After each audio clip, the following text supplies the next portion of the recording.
They don't defeat you by being stronger. They win because you react. But imagine understanding this clearly. The moment you stop reacting, you start gaining control over the entire situation. Most people lose the instant someone uses dirty tactics, not because they lack strength, but because their behavior is easy to predict. They get angry too fast, they become defensive, they raise their voice, they get emotional, and in that exact moment, they give away their power without even realizing it. But there is another way to operate. Not revenge, not aggression, but precision. Because the real game is not about fighting harder. It is about letting the other person collapse under the weight of their own strategy. When someone tries to provoke you, they are not searching for truth or understanding. They are searching for a reaction. And most people give it immediately, almost automatically. That is exactly where they lose control. When you pause longer than expected, you interrupt the entire flow of that interaction. You break the rhythm they were depending on. Not responding instantly creates a space between what happens to you and how you respond. Inside that space, control exists. The other person is usually operating on expectation. They expect your face to change, your tone to sharpen, your words to fire back. When none of that happens, their mental pattern breaks down. This pause does not need to be obvious or dramatic. It can be a few seconds of silence, a calm breath, or simply holding your expression steady. Even that small moment is enough to shift the energy. It shows that you are not controlled by impulse, and that alone changes how people see you in that moment. What makes this so powerful is the psychological pressure it creates in the other person. Human beings are uncomfortable with uncertainty. When someone cannot read your reaction, their mind starts filling in the blanks automatically. They begin questioning themselves without realizing it. Did they go too far? Did it not affect you? Are you planning something? That internal confusion weakens their position without you saying a single word. Meanwhile, you gain something extremely valuable: clarity. Instead of being pulled into emotion, you are now observing the situation. You start noticing their tone, their intention, and their behavior patterns. You are no longer inside the emotional storm. You are above it, watching it unfold with distance. This pause also protects you from making mistakes that you cannot take back. Most emotional reactions are temporary, but their consequences last much longer. A quick insult, an angry reply, or an emotional outburst can be used against you later. By delaying your response, you filter out impulse and respond with control instead of reaction. That difference is everything. Over time, this creates a strong reputation. People start realizing that you are not easy to provoke, not easy to manipulate,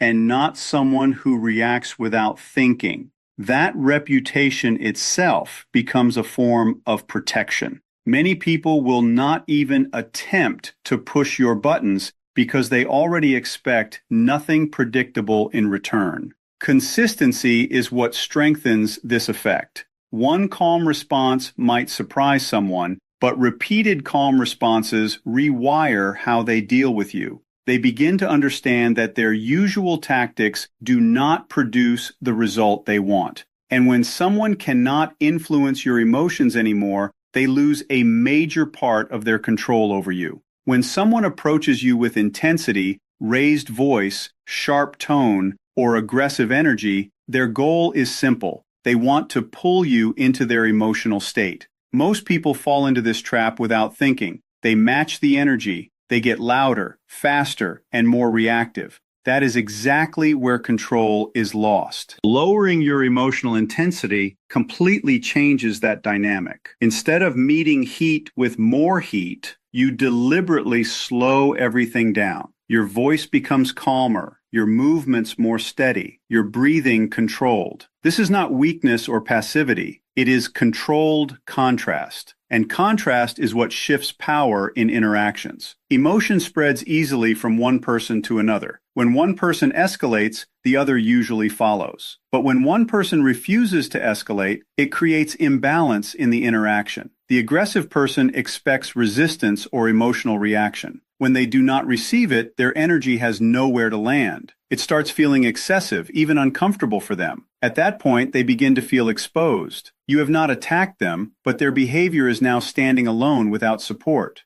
it becomes visible in a way they did not intend. Keeping your emotional level low also sharpens your thinking. High emotion reduces clarity and narrows your focus. It pushes you into survival mode where you only react instead of understanding. But when you stay calm, your awareness expands. You begin to notice contradictions in their words, subtle shifts in tone, and the real intention behind what they are doing. This gives you the ability to respond with awareness instead of instinct. You are no longer trapped inside the moment. You are analyzing it while it unfolds. There is also a social signal embedded in emotional control. People naturally associate calm behavior under pressure with confidence and authority. When you remain steady while others lose control, it signals that you are not easily shaken. Meanwhile, the person showing uncontrolled emotion begins to look unstable or reactive. Without saying anything, the balance of perception shifts. Anyone observing the situation will usually lean toward the person who appears more composed. Maintaining this level of control takes discipline because your instincts will constantly push you to react. Your body will want to respond immediately, to defend, to argue, to match intensity. The key is recognizing that impulse and not acting on it. You let it pass, and you choose a slower, more deliberate response instead. With time, this becomes natural. You stop being someone who gets pulled into emotional conflicts and start becoming someone who quietly controls them instead. When someone uses unfair tactics, they expect you to fight them on their terms. They expect arguments, denial, emotional pushback, or justification. That is the environment they are comfortable in. But neutral questions completely change the structure of the interaction. Instead of defending or attacking, you shift the focus back onto them with calm curiosity. A simple question like,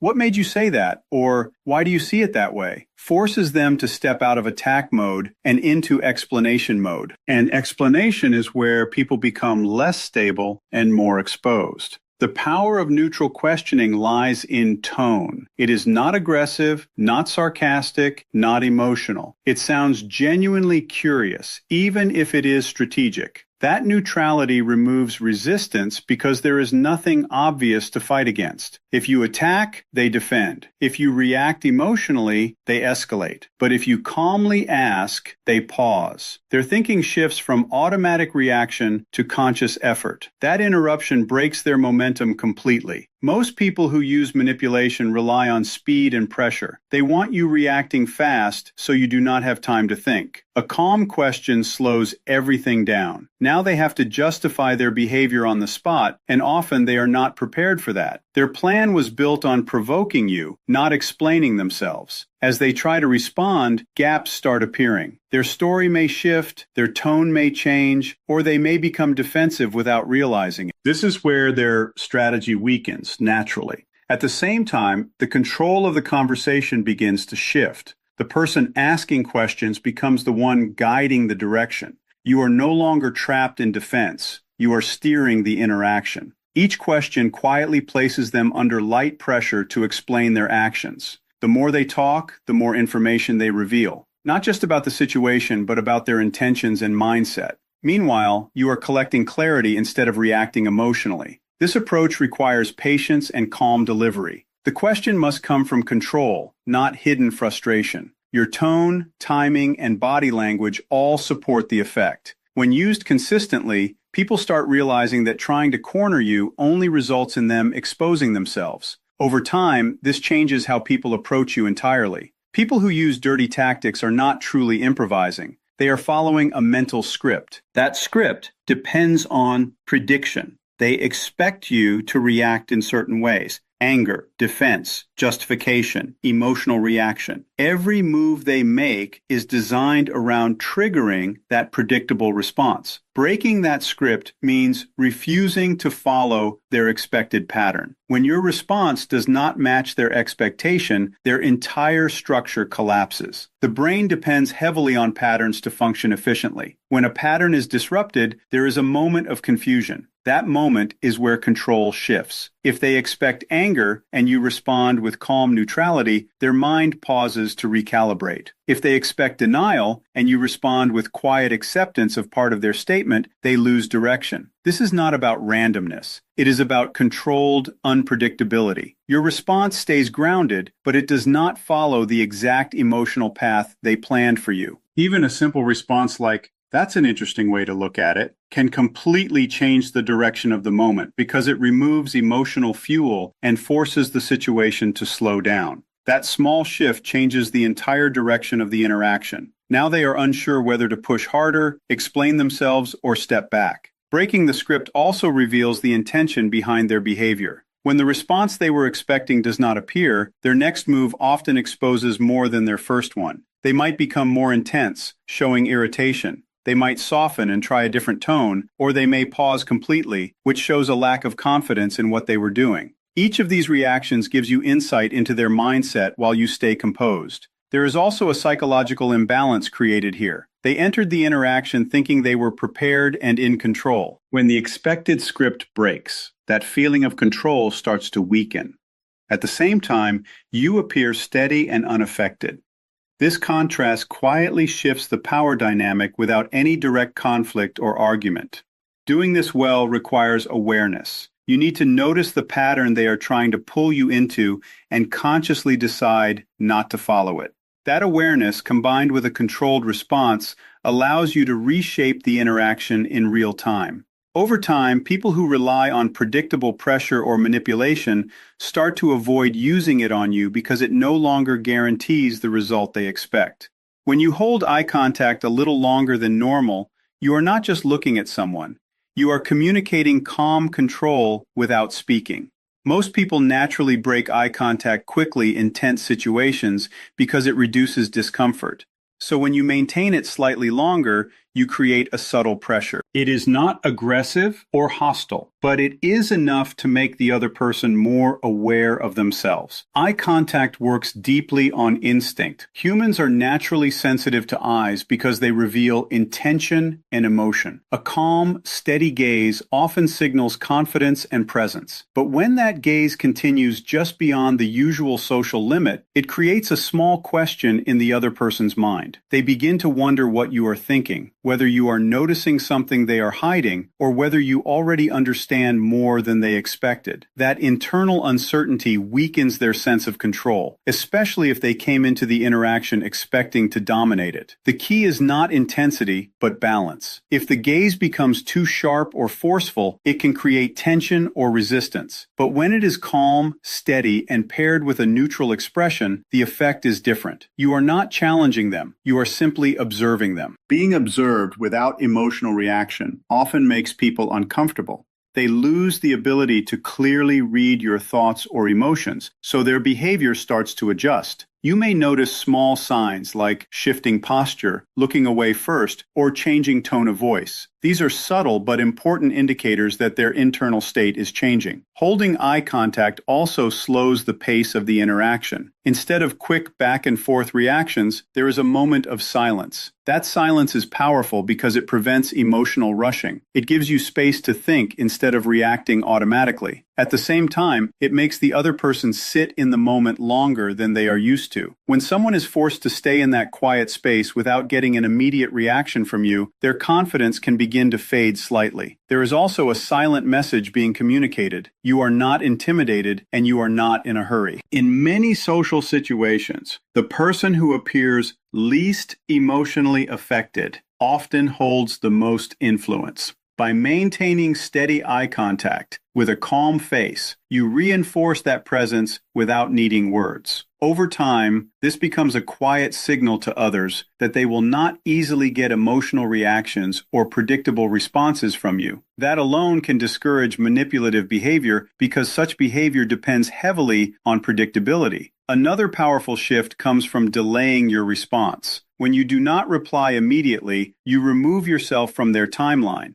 Many people who try to control conversations rely on urgency. They want answers quickly, they want reactions instantly, they want decisions made under pressure because speed often reduces clear thinking. When you slow down your response, you interrupt that pressure cycle. You give yourself space to think instead of reacting emotionally. You also shift the control of timing back to yourself. Instead of being pulled into their pace, you set your own. This delay does something important psychologically. It breaks the rhythm they were expecting. Most interactions follow a fast pattern of question and answer, push and response. When that rhythm suddenly slows, the other person is left waiting. That waiting creates uncertainty. They begin to replay what they said, question how it sounded, and wonder what your silence means. This uncertainty shifts mental pressure onto them instead of you. While they are busy thinking and guessing, you are no longer reacting impulsively. You are observing from a distance. Even a short pause before replying can completely change the direction of a conversation. There are also moments where delaying your response helps you avoid emotional mistakes. The first reaction people have is often emotional, not logical. If you respond immediately in that state, you risk escalating tension or saying something you do not fully mean. A short pause allows the emotional intensity to settle, so your response becomes more intentional. For example, in a message or argument, instead of replying instantly, you take a moment. That small gap can turn a reactive answer into a thoughtful one. Even in spoken conversations, a short silence before answering can signal confidence and control rather than pressure or urgency. Delaying your response also sends a subtle message to others. It shows that you are not controlled by external pressure. You are not rushing to defend yourself or prove anything. You are not reacting just because someone expects you to. That kind of calm behavior naturally creates a sense of authority. Over time, people start to adjust their expectations around you. They realize they cannot force quick reactions or emotional responses easily. This changes how they approach you in future interactions. Now, even partial agreement can shift the entire emotional direction of a conversation. Most people prepare for resistance. They expect disagreement when they challenge someone. So when you respond with something like, "You might be right about that," you interrupt their expectation completely. This does not mean you are giving up your position or admitting full fault. It is a strategic move. A small agreement removes tension from the moment. When people feel even slightly acknowledged, their defensiveness often drops. They stop preparing for conflict and become more open to dialogue. Once that resistance lowers, you gain space to guide the conversation. After agreeing partially, you can gently redirect the focus. For example, you might say, "You might be right about that, but the main issue here is something else," and then shift the discussion toward your intended point. Because you did not directly challenge them, they are less likely to resist the shift. Their guard is already lower, so the conversation flows more easily in the direction you choose. This is not manipulation in the aggressive sense, but rather a way of managing emotional flow in communication. When these three elements come together, breaking expected scripts, holding calm eye contact, and controlling timing through delayed responses, the overall effect is a consistent sense of composure. You stop reacting based on pressure and start responding based on awareness. People around you begin to notice something different, even if they cannot fully explain it. They feel less able to predict your reactions. They realize they cannot easily rush you or emotionally push you into responses, and over time, that unpredictability becomes a form of quiet control in itself, because it removes the simple patterns they once relied on. It feels natural and not forced, and before they even notice it, they start operating inside a context that you have already shaped. They are no longer fully standing in their original position because the direction of the interaction has quietly shifted. There is also a strong element of confusion in this process. When someone comes in ready for conflict but instead receives agreement or calm acceptance, their mind cannot process it instantly in the way they expected. Their brain has to pause for a moment and reassess what is actually happening here. In that short moment, they may begin to question their own tone, their assumptions, or even the certainty they walked in with. That slight hesitation creates a small but important opening where their strong confidence starts to weaken. And during that opening, any redirection you introduce carries more influence because they are no longer fully anchored in their original stance or emotional position. Another important advantage of this approach is that it stops escalation before it even starts building momentum. Direct opposition usually leads to stronger opposition. One side pushes, the other pushes back harder, and it slowly turns into a cycle where both people are trying to dominate the direction of the interaction.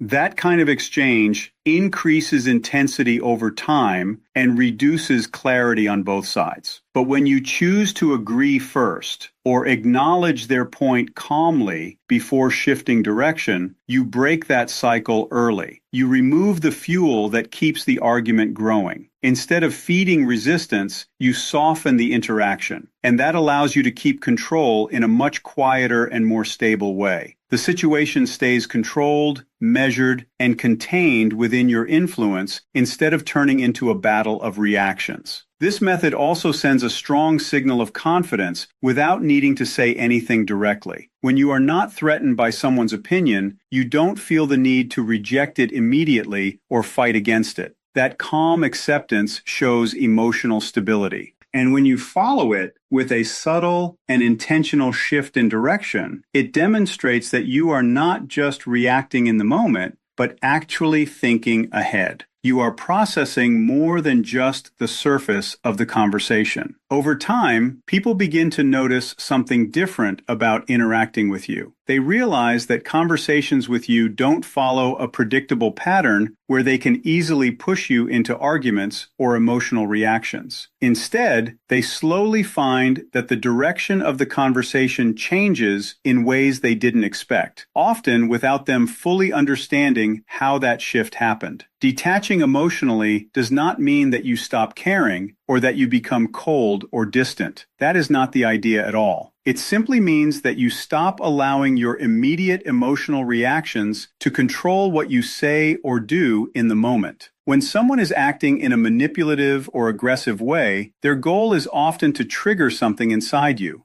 They try to pull anger, frustration, defensiveness, or urgency out of you because those emotional reactions become tools they can use against you. These reactions give them leverage. The moment you become emotionally invested in proving something, defending yourself, or trying to win the interaction, you lose clarity. You are no longer observing the situation properly. Instead, you are reacting inside it. And reaction is exactly what gives the other person influence over your behavior. Emotional detachment removes that influence. It takes away the leverage they are trying to use. You are still aware of everything happening. You still understand what is being said and what the situation is, but you are no longer emotionally pulled into it in a way that controls your actions. It becomes more like observing the situation from a slight distance rather than being fully absorbed in it. When their words or actions fail to trigger an immediate emotional response,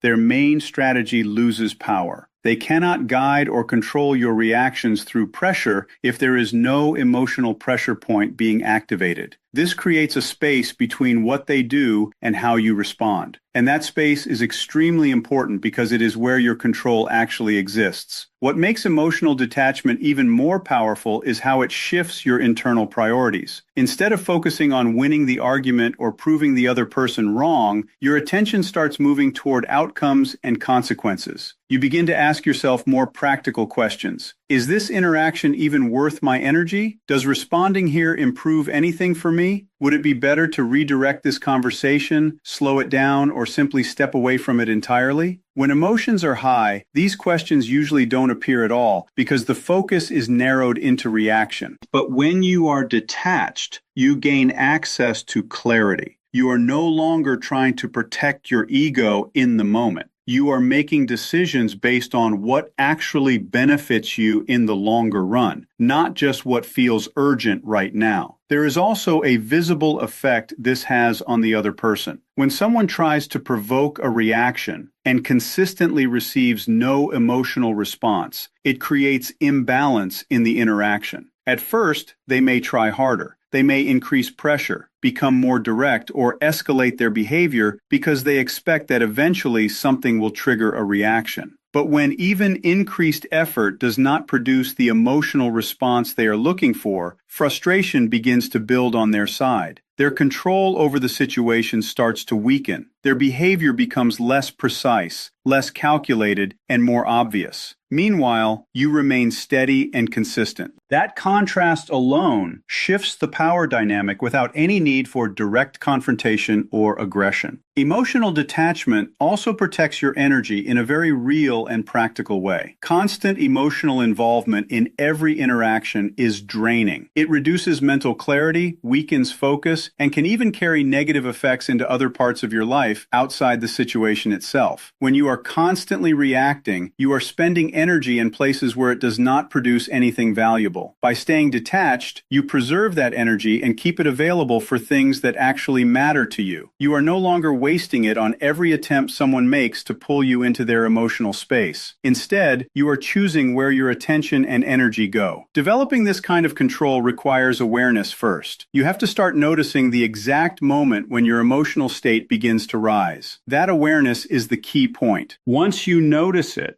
you can then make a conscious decision not to act from that emotional spike. This does not mean suppressing emotions or pretending they do not exist. It simply means not letting them take over your behavior or decisions. Over time, this process becomes more automatic. You begin to respond from awareness instead of reaction. And when that happens consistently, you become someone who can handle pressure without losing balance or clarity. At the core of everything here, there is one simple truth. This is not about crushing or overpowering other people in a dramatic sense. It is not about trying to dominate every interaction or proving superiority through force. The real shift happens when you become unavailable for manipulation altogether. Every technique involved, staying calm, pausing instead of reacting immediately, asking questions instead of arguing, breaking predictable patterns, controlling your presence, delaying responses when needed, redirecting conversations smoothly, and detaching emotionally all serve one central purpose. That purpose is removing the other person's ability to control your reactions. People who rely on manipulation depend heavily on predictability. They need you to respond in certain ways so their strategy works. They expect emotional reactions, immediate responses, defensiveness, or engagement in their frame. The moment you stop playing that predictable role, their entire structure begins to fall apart. Not because you are attacking them, but because you are no longer fitting into the pattern they were trying to place you in. You become harder to read, harder to rush, and harder to provoke. And when someone cannot clearly predict your reaction, they lose a major part